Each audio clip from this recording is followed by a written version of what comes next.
if someone wants to achieve success, they have to start with one thing, and that is making the decision to start that achievement. You've got to decide, what is it that I want to do? What is it that can build excitement in me so that I will be excited every day as I get up to go work towards achieving that goal? And that right there is the foundation to start off.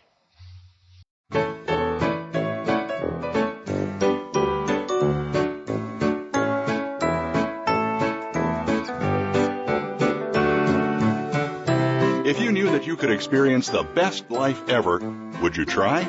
Are you heading along the right path in life? Welcome to Change Your Mind, Change Your Life with your hosts, Jim and Lynn Swearingen. In our program, you'll learn to dispel the myths surrounding hypnosis, and by doing so, start to piece together the life that you've always wanted. Now, here are your hosts, Jim and Lynn Swearingen. Welcome to Change Your Mind, Change Your Life. I'm Jim. And I'm Lynn. Bringing you uncommon solutions for common problems. Our goal is to give you the knowledge and tools you need to let go of limiting beliefs and tap the power of your mind. You can't live the life of your dreams. You can't have fulfillment. Life is an adventure. Come walk with us today. Thanks, sweetheart. I'm excited today, but sad at the same time. We get to talk to Darryl Noak once more today, but it's the final show of our three-part series. Last week, our talk was all about living in a state of gratitude and how living that way makes you a magnet for success. Today, we'll be focusing on activating the power of persistence and how to propel yourself toward your goals. Darryl has a real passion to pass on what he's learned about attaining the life you desire, and I'm going to miss talking to him. I know. These three shows have been informative, fun, and we've made a new friend. I'll miss talking to Darryl, too. If anyone listening missed part 1 and part 2 of the series, just go to the World Talk Radio homepage, click onto our host page for Change Your Mind, Change Your Life, click Listen Now, and for April 25th and May 2nd shows are the ones to catch up on. Okay, and today we're going to hone in on the difference between unable to do and unwilling to do. And Darryl will tell us how he learned to persist and succeed in his endeavors every time. We all need to learn how to push past our comfort levels, and our success absolutely depends on using the power of our imaginations. We truly live according to who we imagine ourselves to be. Think about what would be worse for you, not having a dream or not realizing the dream you have. We help people use their imaginations in hypnosis to vividly mentally rehearse the person they want to be, the life they want to live. Your subconscious makes it happen because it can't tell the difference between what you imagine and what's real. If our listeners just integrate Darryl's process and advice into their self-hypnosis program, they'll be absolutely amazed at the change they experience. Let's get to it, and let's let someone who missed the last 2 programs know who Darryl Coach really is. Excuse me. Darryl is the author of Mastering a Healthy Self-Image, a guidebook to real success and enormous success, and one of the top 10 Amazon best-selling authors. His book is an inspirational yet practical blueprint. I'm having a little trouble this morning, excuse me. For overcoming adversity, achieving unstoppable self-confidence, and attaining your goals for personal and professional success. Darryl's story of personal transformation and astounding success is truly inspirational. How a disfigured, abused, and emotionally scarred boy raised on welfare rose to amazing heights in the business world and became a self-made multimillionaire. Darryl is a wildly successful entrepreneur, generating billions of dollars in revenue. He's an experienced investor, real estate authority, financier, public speaker, author, and mentor to many, including us today. Darryl, welcome back to the show. We're glad you could join us again. Hi, Darryl. I'm excited to be here today. We're excited to have you. So, Darryl, let's get right to it. What's the difference between unable to do and unwilling to do? Well, except for the rare exception, any of us can do almost anything in life we want if we choose to do that. None of us will have that ability without some obstacles, but we can and we must choose to do more with our life. I had the opportunity to speak to some teachers yesterday in the school in the Los Angeles area. And as I was speaking to those teachers, even teachers were asking me self-limiting questions. Well, why, how is it that I'm going to be able to pass that on to my kids? Some kids just don't want to learn. And I said, that's an excuse. And if you choose to hold on to that excuse, then you're going to live that in your life. But if you say, every one of my kids would like to learn if they just understood the value that they would receive from it. And that's your job, is to help them understand the value. Not say some of them just don't want to learn, and so some of them are hopeless. No one is hopeless if they get the right tools and the right vision for themselves.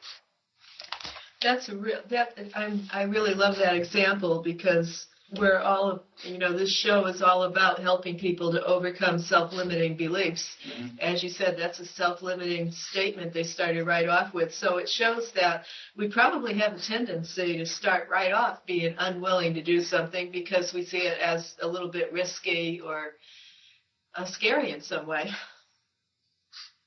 I mean, certainly there is risk in everything that we do in life. The old saying, there's risk in walking across the street. But most of us are okay and are able to get ourselves to walk across the street because we have learned that risk is pretty low. Mm-hmm. But every risk, if you educate yourself enough, becomes a low risk. If I go out to start a business, or I go out to start having a new skill in life, if I don't educate myself, then the risks are high that I won't succeed. But if I make those decisions of, here's where I'm going, here's what I want to do, here's what skill I want to achieve, and then I educate myself, I practice, I train, then my risk is very low that I won't achieve. My risk is very high that I will achieve, because I practiced, I learned, I educated myself, I took control of my mind, and I said, I will be great at what this new project is. Exactly. I am. Very powerful. So actually, I would imagine that from your standpoint, there are very, very few things that we're unable to do. There may be some, but most of the time it's a matter of being unwilling. A long time ago, I had the opportunity to see Zig Ziglar in person many times. And Zig said to the audience, he said, I believe that there are some things that are probably not possible, but very few. He said, mm-hmm. As an example, I think he was maybe about 60, and he was in his early 60s at the time when I saw him say these particular words. He said, I'm of the age, and although Zig did a lot of exercise, really has taken good care of his body over the years. But he said, if you were to put me in the ring with Muhammad Ali today, I probably couldn't whip him. He probably would be able to whip me. And so that probably is a goal that's out of my league and is out of the area that I should take on. But he said, if I would have started at age 20 like Muhammad Ali did, then we got a different story. But, take a look at the story of Colonel Sanders and Kentucky Fried Chicken. He was 65 years old when he started Kentucky Fried Chicken, and it certainly was started literally out of his kitchen in his home. Mm-hmm. At 65, most people would say, I can't start a national company that is going to grow to be one of the largest fast food companies in the world. At 65, I'm too old. I don't have the resources. I don't have the knowledge. I don't have. But he didn't. He said, I have a recipe. I have an idea. And I'm going to go talk to one restaurant and see if they might have an interest in cooking my recipe and just giving me a small royalty off of that recipe. And then, over the course of time, he went to 1,000 restaurants and said, how about cooking my recipe and giving me just a small piece of what your income is just off of that recipe? And, 1,000 people said no. But he was so persistent, he kept on, and at 1,010, someone said, yes, I'll do that. I like your chicken recipe. I think it will help my business grow, and I'll pay you that percentage on just what you sell. And then he went to the next one, and to the next one, and to the next one. But it was only because he told himself, I can do this, I will do this, and I will be successful, and I will keep asking until somebody says yes. He was 65. People may not realize it, but Jim was 71 when he started this business we're in now. And look where we are today with a very successful practice in San Francisco and a radio program that he started when he was severely, chronically ill in unbelievable pain on heavy drugs, and he decided he just wasn't going to live that way anymore. And he operated from that position of I am well, I am relevant, I am going to do something with my life and not be retired anymore. And he started Bay Area hypnotherapy at age 71. And I'd like to... One living example of what persistence and belief in yourself will do. Absolutely. And I'd like to interject something here from a hypnotic standpoint. We've talked a lot about how important the I am statements are. And you were talking about telling yourself, I am going to do this, I will do this. I'd like to even take that a step further from what we've learned in hypnosis. Your subconscious mind doesn't listen when you say I will, or I will do this, or I'm going to try that, or maybe this will work. It doesn't happen. If I had a client here right now and I were advising them, I would tell them to say, I am going to do this, I can do this, talking about in the present. Our favorite quote is from Yoda in Star Wars. There is no try, only do or do not. Absolutely. Try gives you permission not to do it until later, or maybe not at all.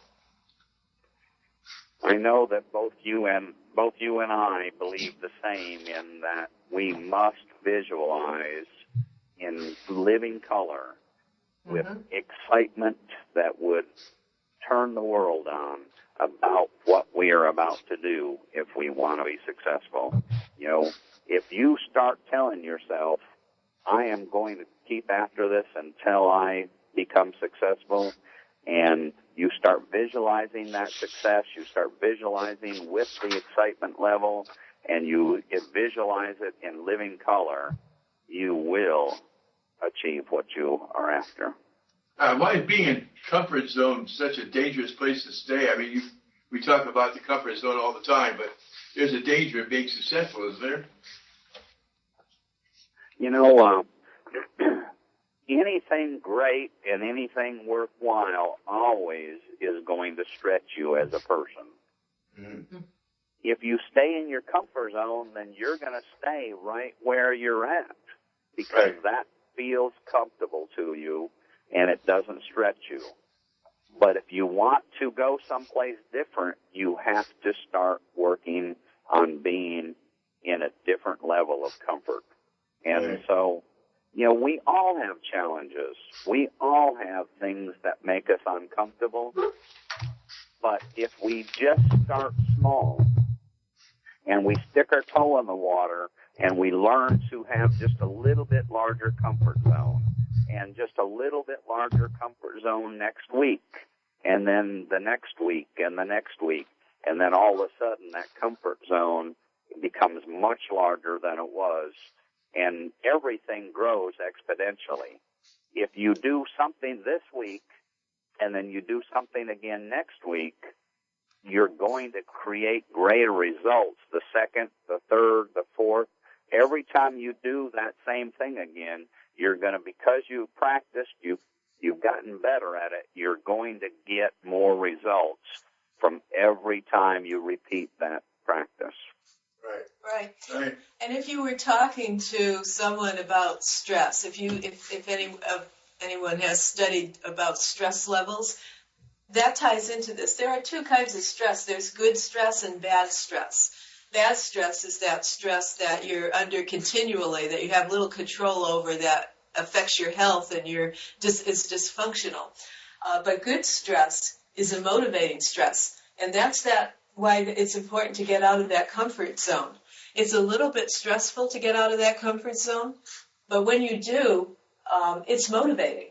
And it does motivate you to the next level, and it is that good kind of stress. It's just a little stressful, but it's like you said, you put your toe in the water, you find that it's okay.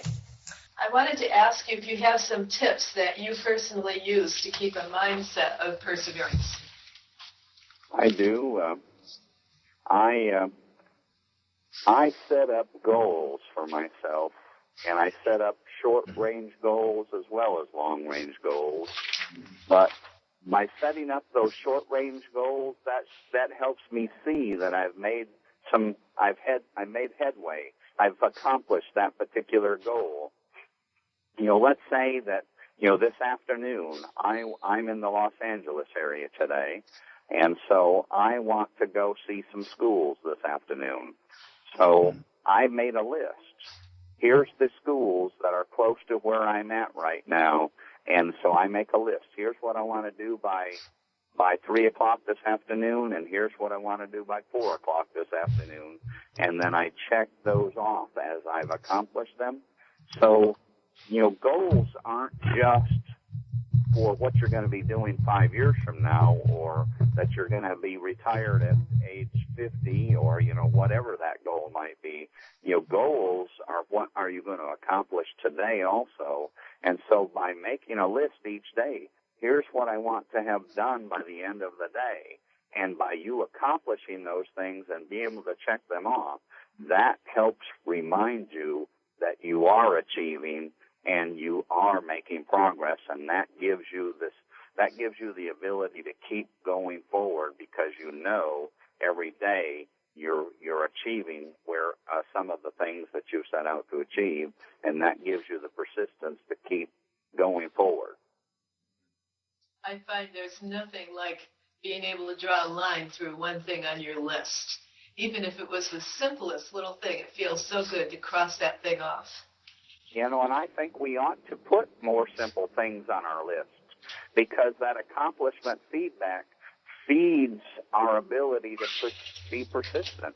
And so, even though it seems simple and it really seems like I'm not going to write that down, because I know I'm going to remember to do that. Write it down anyhow and cross it out, because that simple act feeds your accomplishment feedback, and it will help you stay persistent. It will help you stay keen on where you're going. Just crossing that thing off is so fulfilling. Put more things on your to-do list each day that you don't think are necessary. Put them on there and cross them off. How do you keep obstacles from hindering your progress toward those goals? There are obviously obstacles that get in your way. What do you do with those? Well, we all are going to have obstacles. We all have things that are difficult for us to get over.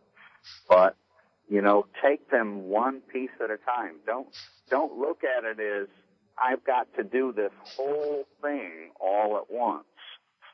Everything can be broken down into smaller pieces, Mm-hmm. And when you break it down into smaller pieces, then it becomes a much less daunting obstacle to overcome. You instead of climbing the whole mountain, you climb one hill at a time till you reach the top of the mountain, and then that helps you not be so afraid of that obstacle. Okay. That's really good advice, because if you have a really significant goal, it's always going to be daunting if you look at the whole big picture all at once. It's really critical if you've got something worthwhile to be looking at one thing at a time. Like you said, climbing one hill at a time makes all the difference. Well, we all have a tendency to have some fears in life. And so if we learn to lessen the size of what we're trying to do, then that lessens the amount of fear. And so that the less fear we have, the easier it is to go forward. Are you saying that small successes encourage you to go on to bigger things? Is that what I'm hearing? It is. It absolutely is. Okay. We all want to create greatness in our life. We should all want to create greatness in our life. But if we look at it as one big mountain, it stops us from even starting. And so we do need to create that great big vision, but then break it down into small stepping stones so that we will easily start stepping forward each day to create that great vision. So if you succeed, you take that as encouragement. If you fail, you take that as a learning experience. Is that what I'm hearing? Absolutely. I mean, I know that we've talked about this in the past, but yes, it's such an important issue that, I'm going to take what I'm doing right now as an example. And I know we've talked about this, but, I've been a business person all my life. And being a business person all my life, I've certainly had plenty of failures. But as an author, I'm starting out in a new direction in my life. And so I really stepped onto this stage about the first part of November for all practical purposes. And because I am a goal setter and I'm an achiever, I wrote down a goal that I said, I'm going to sell 3,000 books between now and December 31st, 2011. And here's some of the steps that I'm going to take in order to achieve that goal. Well, as I started going through those steps and I got to December 31st, I had only sold 100 copies of my book. So I could say, wow, I guess, I hear all the time that so many authors never really achieve any success. Maybe I'm going to be one of those same not successful authors. But I didn't. I said, I guess I didn't do all of the things that I should have done quite the way that I should have done them. And so now I've set another goal. I'm going to sell 3,000 copies of my book between January 1st and March 31st. But what did I do that I should probably look at and change and learn from and do differently? And I did learn some new skills. I did learn some new connections. I learned some new tricks. And between January 1st and March 31st, I sold over 4,000 copies of my book. Congratulations. In some ways, you could say I failed in my first attempt, but then I over-exceeded in my second attempt. But what I choose to say to myself is I learned a great deal of lessons during that first 90 days, and I took those lessons and I used them much wiser the second 90 days, and I overcame those obstacles, and I did achieve my goal. Before we broke, Darryl, you were explaining to Jim about how you keep obstacles from hindering progress. And I wonder if you could take that a little further by explaining to our listeners how savoring their setbacks can be a valuable tool. Well, most of us have been conditioned to look at a mistake as a bad thing. We've been conditioned to look at something that didn't turn out the way we had expected it to be something that we call a failure. And I really believe that we need to recondition our mind to calling those all great learning experiences. We get through life by overcoming obstacles. If everything were just spectacularly easy, it wouldn't build the level of excitement in us to be able to overcome those challenges. We as human beings, we enjoy a challenge. We enjoy the excitement of making something happen that someone else said that might be a difficult scenario. Especially men, they like to be macho and say, I did this when my brother couldn't do this, or, they enjoy that. So, we have to change the way we think about a mistake. We have to look at it as not a mistake, it was a learning experience. And, I tell people, I have made so many things go wrong in my lifetime, but I love to learn. So look at what an exciting life I've had. There was a great quote from Thomas Edison. I don't remember the exact number of times that he tried to create a light bulb and it didn't work, but it was at least 1,000 times. It was actually more than 10,000 times. It was, okay, I knew it was in the thousands somewhere. And when that's mind-boggling. I didn't dare use a number like that without looking it up. So someone asked him how he could persevere after having so many failures, and he said, I didn't fail 10,000 times. I found 10,000 ways not to do it. That's exactly right. And that's what we call reframing. What a learning experience. Yeah. Look at Walt Disney. Walt Disney is a personal favorite of mine. What a man that touched the world in such a positive way, and still years after his passing, he's still touching the world in such a magical way. Yes, but no one would ever, most people don't realize that Walt Disney filed for bankruptcy several times in his life. I've heard that. I've heard his biography.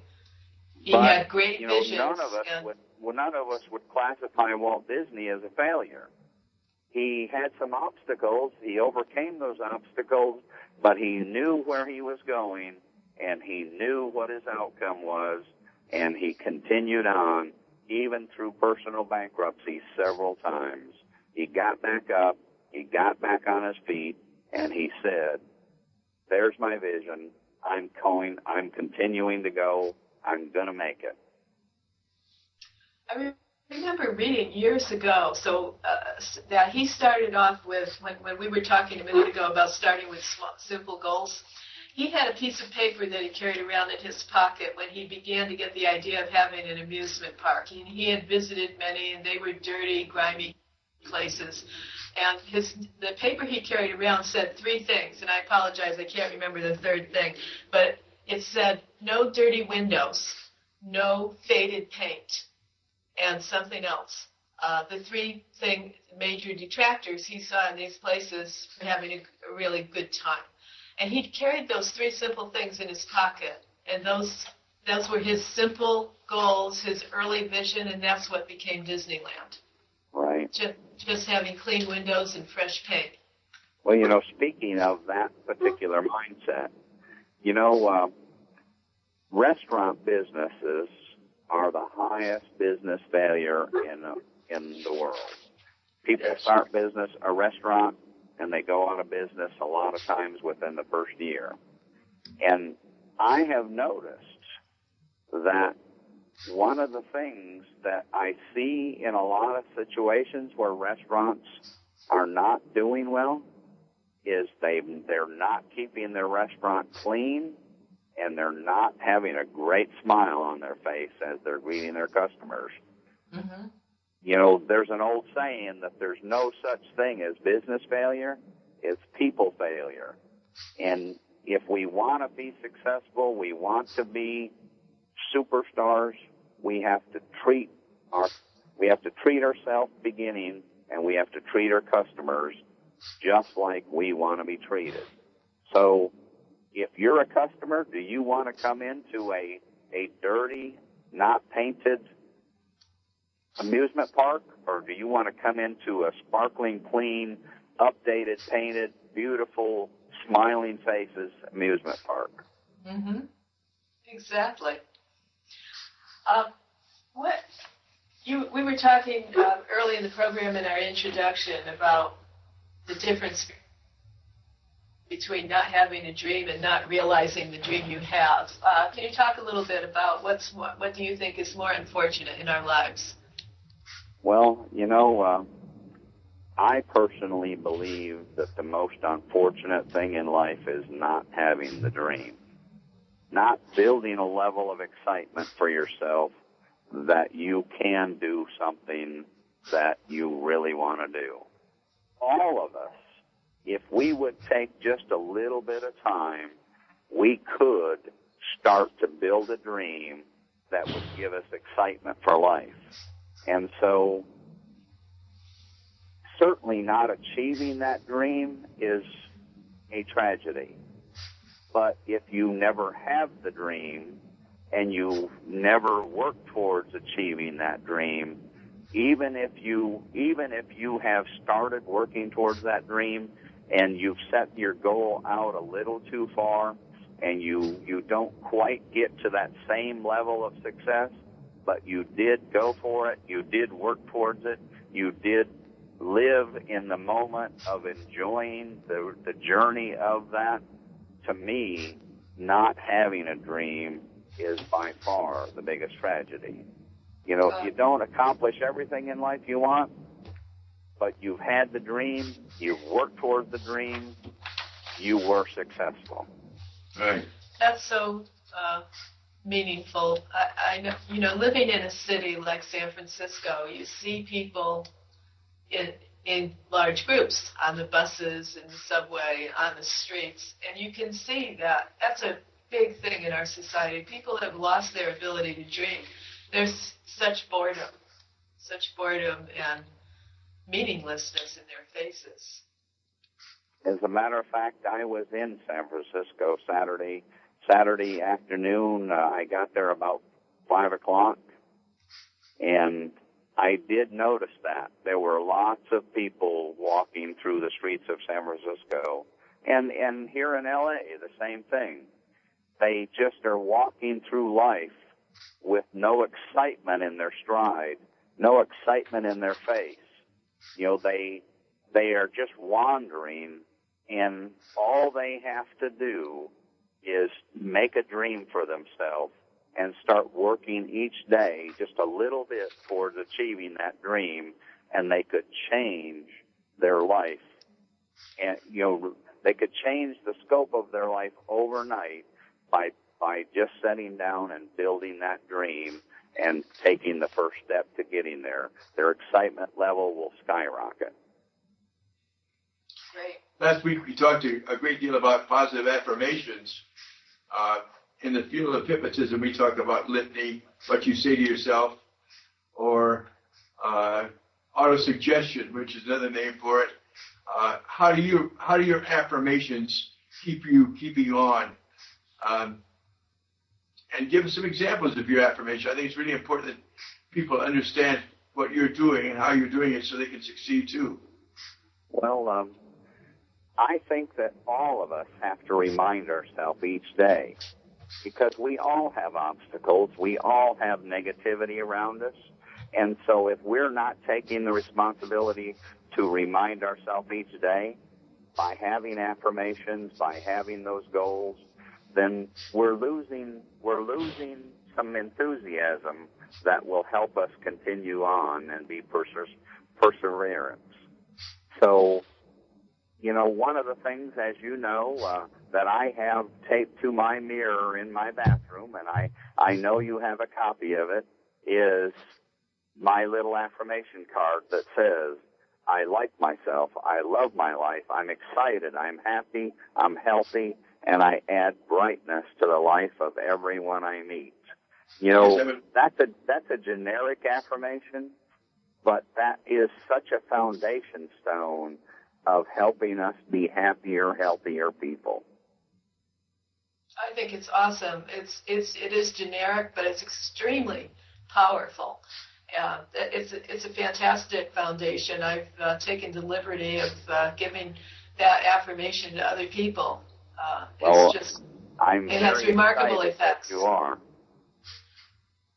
I've got it taped to my bookcase next to my bed. It's a very wonderful affirmation. Right, and then that's just one affirmation. You can add your personal affirmations. What about the affirmation? Let's say that I want to be an auto mechanic, but I don't know how to be an auto mechanic today. And so I put together a set of affirmations to lead me towards being an auto mechanic. And I say, I learned how to, and you fill in the blank. I learned how to use a wrench today. I learned how to use a magnetic screwdriver today. I learned how to get my education further today than I was yesterday. If I say to myself, I've learned today how to further my education as being an auto mechanic, and I am going to be great today at this. Find the affirmations that really fit. We want to have the general affirmations, but we want to have specific affirmations. What is it that I'm accomplishing, and what reminder will help me stay at it every day? We're going to take a break in a second, but before that, I want to add to that, when you give yourself a specific affirmation, like I learned to do this today, and it's part of your goal, say, to be an auto mechanic, you give yourself a reward. And at the end of that affirmation, you say, and I feel motivated, or I feel strong, or awesome, or powerful, or happy, whatever it makes you feel. And then your thoughts are connected to an emotion in your mind, and it propels you on toward that goal. Everyone talks about and writes about how to obtain real success. And you yourself, had a very eclectic approach where when you needed help, you reached out to all these different people that talk about success. How do you differ from the others? And why is it that with so many teachers out there, have so few of us actually achieved what we want to achieve? What's holding us back? Well, you ask why I'm different, and, I tell people that the reason I'm different is I achieved massive success before I started teaching others how to achieve massive success. Most others, although I've learned some great material from them, they actually never mastered the success in the way that I did in business and really doing the day-to-day things that it was necessary. I lived that life for 35 years, and so I'm able to pass that information on from true life experience, true life stories. And, if someone wants to achieve success, they have to start with one thing, and that is making the decision to start that achievement. You've got to decide, what is it that I want to do? What is it that can build excitement in me so that I will be excited every day as I get up to go work towards achieving that goal? And that right there is the foundation to start off. That's fantastic. One of the phrases we like to use is let your decision activate your experience, and that's how you do it. Absolutely. Do you have any favorite stories, success stories that you want to share? We have just a minute or so left. Well, any great person that has achieved any really great level of success that we might think of as great has had many obstacles. They've had many failures, if you call it that, many learning experiences along the way. But what they did was they never let it stop them. They made the decision of where they were going. They overcame those obstacles, and they achieved the greatness that they set out to achieve because they never gave up. And to do that, you really need to believe in yourself. You really need to follow your dream. People will discourage you and tell you that you can't do it and ask you why you keep keeping on. And you really need to be your own person in this and learn to trust and just move out. I totally agree. I say that you must believe in yourself with passion and never give up. Mm-hmm. Exactly. Well, Darryl, I'm sorry we're going to have to say goodbye. It's been wonderful having you on the show, and it certainly has, Darryl. We wish you more and more success. Well, thank you so much. I've enjoyed every minute of it, and I look forward to the day that we get to talk again.